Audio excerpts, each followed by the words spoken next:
Sejam todos bem-vindos à primeira reportagem especial do País do Panza. Hoje iremos falar do dilema que vem crescendo de forma descontrolada no país, a venda de terra. Vem conosco e fique atento. País do Panza, País do Panza, País do Panza, País do Panza, País do Panza, País do Panza. A venda de terra é um dos negócios que mais cresce em Moçambique. A terra é o recurso mais importante de qualquer país. É um elemento fundamental para a estabilidade social e a soberania do Estado. De acordo com a Lei de Terras, o Estado é confirmado como sendo dono de todas as terras, mas concede os direitos de utilização a indivíduos, comunidades e empresas sob forma de direito de uso, também conhecidos por direitos de uso e aproveitamento da terra, DOAT, que pode durar até 100 anos. Estes direitos de uso não podem ser livremente transferidos, seja por venda ou hipotecados.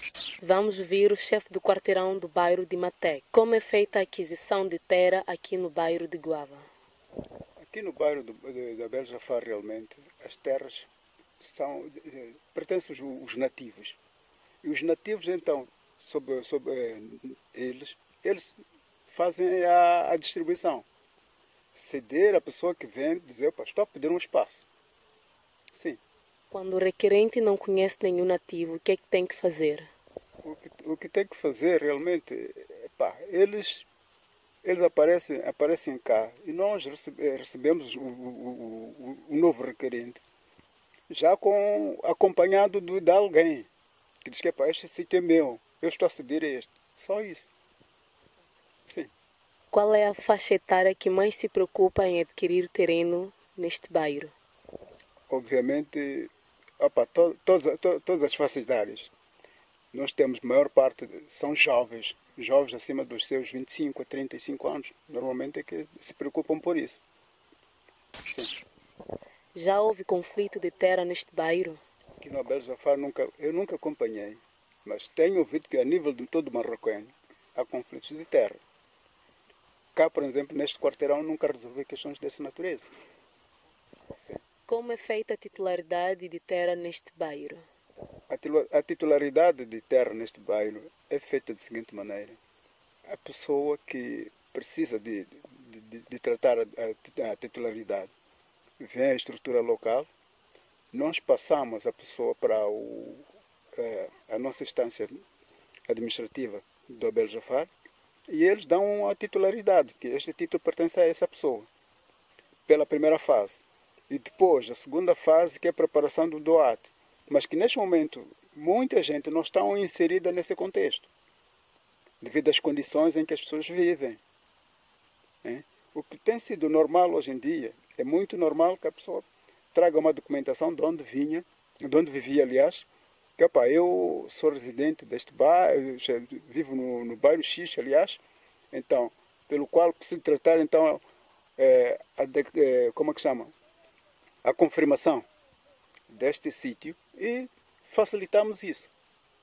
Então, com base nisso, pronto, a pessoa tira essa cópia da confirmação, já pode ir para a estrutura superior, que é do círculo para da direção distrital para tratar já o seu doado. Mas que muita gente não estão em vez disso, neste momento, devido às condições em que vivem. E muito normal que hoje apanhamos até sítios que ainda estão em pequenas matas, não construídas. Ou algumas pessoas construíram, deixaram, aquilo transforma em mata. O que nos preocupa. E a gente o que é que faz? Solicitamos as mesmas pessoas, os donos daqueles sítios, por favor, limpem-nos esses sítios. Porque eu sei como é que são as coisas. Hoje não é fácil construir, devido ao custo de vida que nos é imposto pelo Estado. Então, não vou ter que obrigar alguém que ergue uma casa de hoje para amanhã. Porque as nossas condições não estão bem. Não temos o apoio. Nós estamos a viver a Deus dará nesta terra. Em esquinas de avenidas, redes sociais e postes de eletricidade, é possível encontrar panfletos idísticos de pessoas interessadas em comprar ou vender a terra. Entre os maiores compradores da terra, destacam-se os jovens, que na senda da preocupação da construção de habitação, acabam se envolvendo na compra e venda deste espaço de terra.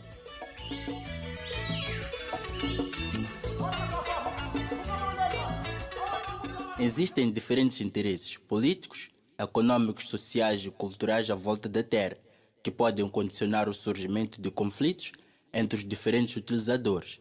Em tudo o que envolve valores monetários, há sempre probabilidade de surgimento de burlas, onde por vezes um pedaço de terra chega a ser vendido para uma ou mais pessoas e que consequentemente acaba frustrando ambas partes. Procuramos um analista comportamental para ajudar-nos a compreender melhor este fenômeno. Quais são as implicações de venda de terra para a sociedade? Então, a venda de terra, a partida, tem implicações em 3 esferas na sociedade. Primeiro, que é na própria esfera social, que já fez menção na sua colocação. Segundo, uma implicação financeira. E terceiro, na interação dos indivíduos enquanto membros da comunidade. Na esfera social, vamos levantar vários aspectos que provavelmente possam ser discutidos por muitos profissionais, mas o primeiro aspecto a ser tido em conta é a questão da ilegalidade do próprio ato. Então, estando a transgredir uma norma legal que poderá incorrer por uma penalização por parte do Estado ou do órgão que tutela essa transição de terra no nosso país. E a transgressão do mesmo ato incorre sanções que vão desde prisão até a própria... vão desde prisão e daí em diante. No ponto de vista do doutor, o que poderá estar por detrás deste fenômeno? Por detrás deste fenômeno poderão estar várias causas. É muito importante que se observe com muita atenção, de forma específica, os problemas.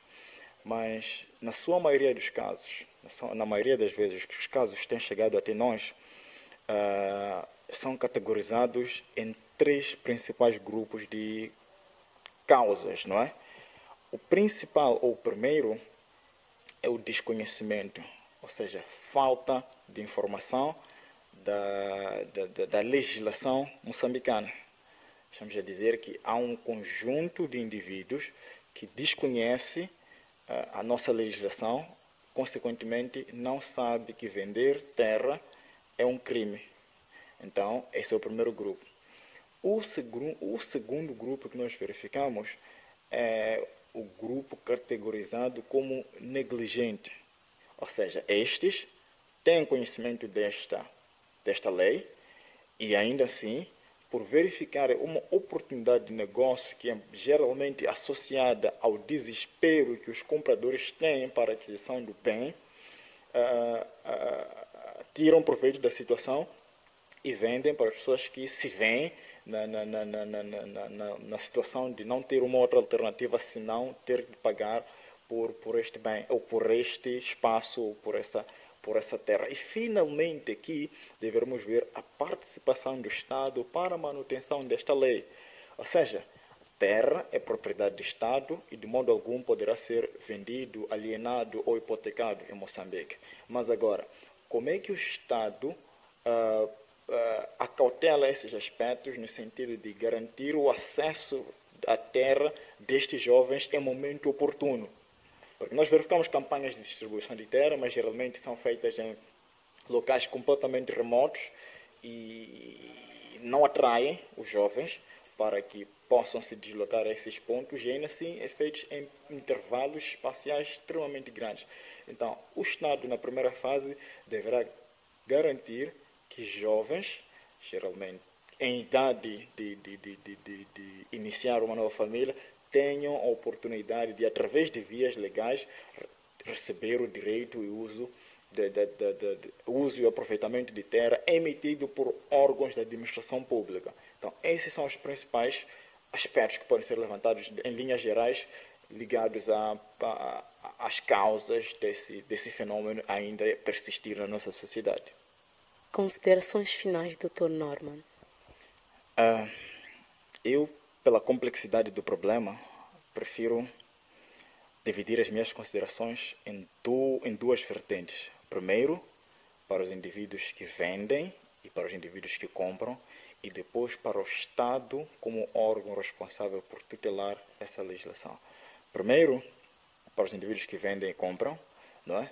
Eu sugeria que antes de qualquer ato, antes de se meterem nessas situações, pudessem informar-se melhor sobre a legalidade dos produtos e serviços que vão, não só venda de terra como tal, mas todos e qualquer produto e serviço que vão contratar ou vão adquirir. É importante informar-se devidamente sobre a sua legalidade e sobre as implicações que poderão advir da transgressão dessa legislação. Agora, para os órgãos responsáveis pela tutela dessa legalidade, geralmente a administração pública moçambicana, a minha recomendação é que sejam assertivos no ponto de vista de garantir que, de forma oportuna, consigam fazer com que o jovem tenha acesso a essa terra em momento apropriado, para evitar situações de desespero, situações de aperto e ter de recorrer a alternativas não legais, que são a compra por terceiros. O acesso às leis e normas no nosso país ainda é um dilema. Várias são as pessoas que têm se envolvido nestes atos, outros apoiando-se nas cantigas da falta de emprego e outros guiados pela ignorância. A venda de terra é um ato ilícito. Contudo, vamos desbruçar a lei-mãe e, através dela, vamos conhecer os contornos deste dilema com o nosso convidado. Na República de Moçambique, a terra é propriedade do Estado.